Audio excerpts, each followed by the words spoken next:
Good morning, students. Today again we are going to start with the chapter Metals and Non-Metals. Now continuing with the physical and chemical properties of metal and non-metals. So, if we talk about the physical properties of metal which we have discussed earlier in brief, we can say that number 1, metals are solid except mercury. Metals are hard except lithium, potassium and sodium. Metals have a metallic luster, that is shine. Metals are malleable, means they can be beaten into thin sheets. Next, metals are ductile. They can be drawn into wires. Metals have high melting point. Exception is gallium and cesium that have low melting point. They melt in the palm of the hand. Next, metals have high boiling point. Next, metals are good conductors of heat, and the best conductor are silver and copper, and poor conductor are lead and mercury. Next, metals are good conductor of electricity. Best conductors are silver and copper. Metals are sonorous, means they produce sound when beaten. Talking further, the properties of non-metals.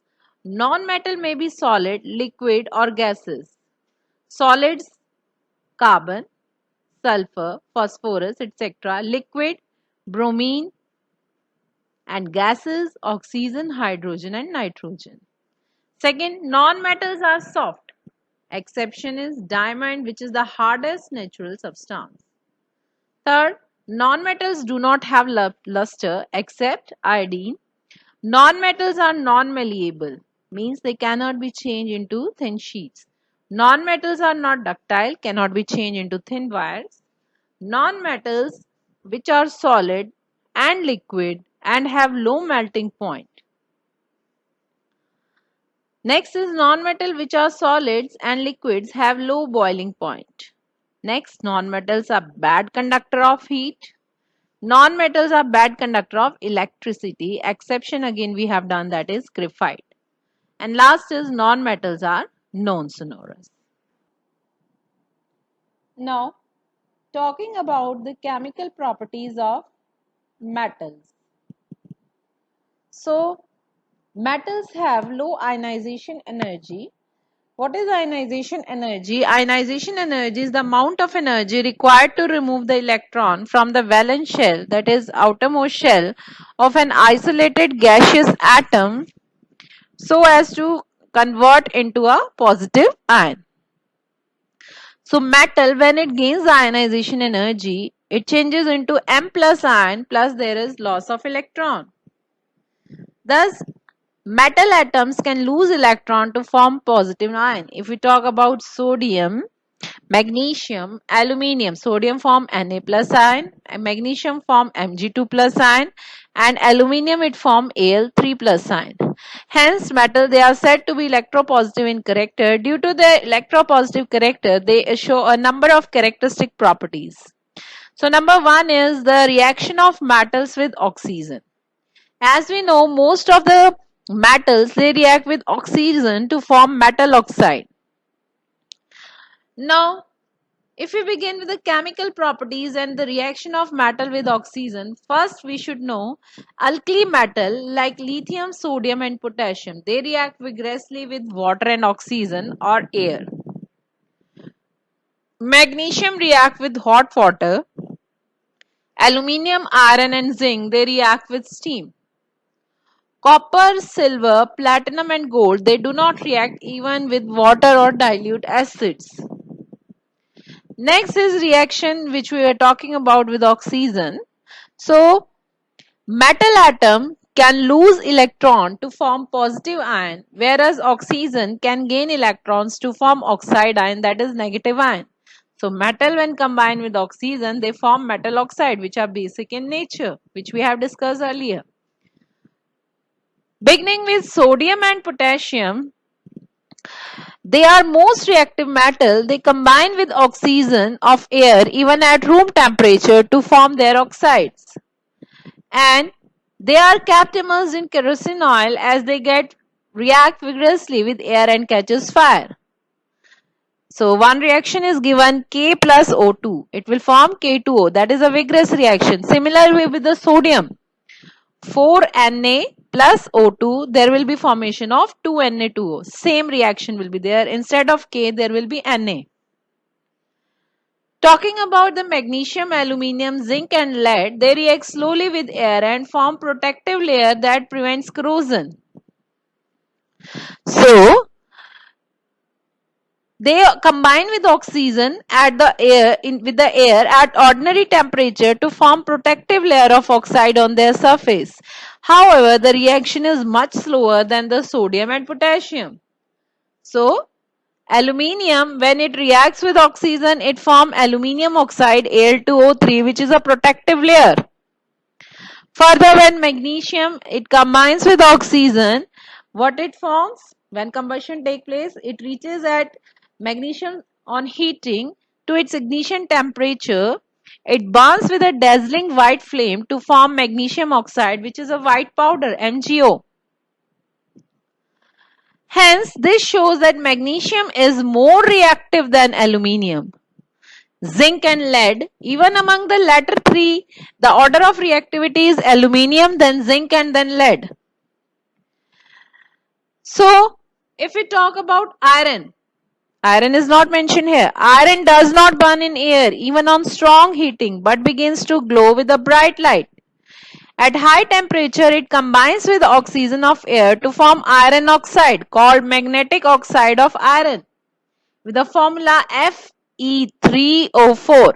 And Fe3O4 is a mixture of iron 2 oxide and iron 3 oxide. Formula of iron 2 oxide is FeO and formula of iron 3 oxide is Fe2O3.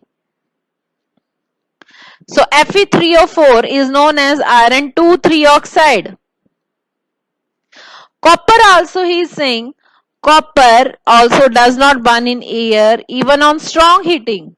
However, on heating in air from long time, it is covered with a layer of black color copper oxide, that is cupric oxide. And the formula will be 2Cu plus O2 will form CuO. But the process takes place on prolonged heating. As prolonged heating is required, this shows that copper is less reactive than iron. Silver, platinum and gold, they do not combine with oxygen of air even at high temperature. So this shows that they are least reactivity. Okay. Now you must be familiar with the term anodizing. What is anodizing? Anodizing is a process of coating a thick layer of aluminium oxide on the surface of aluminium articles. It protects the surface of aluminium articles from corrosion. The oxide layer is formed on the surface of aluminium when it remains exposed to air for some time. However, to have a thick layer of oxide, anodizing is done electrolytic by taking dilute sulfuric acid in the electrolytic tank and making aluminium article to be anodized as a node. The oxygen liberated at anode on electrolysis combined with aluminium and the process is continued till a required thickness of oxide layer is formed. Another advantage of this process is that oxide layer can be dyed easily to give beautiful look to the article. So, next is basic oxides of metals. Some metallic oxide get dissolved in water and form alkalis. Their aqueous solution turns red litmus blue. So we can say a number of metal react with water to form hydroxide or an oxide along with evolution of hydrogen gas. However, reactivity of different metal is different. Some metal react with water at room temperature. Some of them react on heating. Some react with steam only, whereas some do not react even with steam. That I have told you. You can see it here. Which react with steam, which react with hot water, which react vigorously with water. So beginning with sodium and potassium. Beginning with sodium and potassium, we will continue, but First of all, see these reactions. Their aqueous solution turn red litmus blue, I was telling you. Like this sodium oxide, when it reacts with water, it forms NaOH. Potassium oxide, it reacts with water, it forms 2KOH. Some oxides of metal, they are amphoteric in nature. So amphoteric oxides are the metal oxide which react with both acid as well as bases to form salt and water. For example, Al2O3, aluminium oxide, ZNO, zinc oxide, PbO, lead oxide, and SNO is tin oxide. So how we can give the amphoteric reaction? These reactions are important. Al2O3 plus 2NaOH, there is formation of sodium aluminate 2NaAlO2 plus water. Similarly, he is saying it react with acid, it form AlCl3. Zinc react with HCl, it forms zinc chloride. And when it react with NaOH, it forms Na2ZNO2, that is sodium zincate.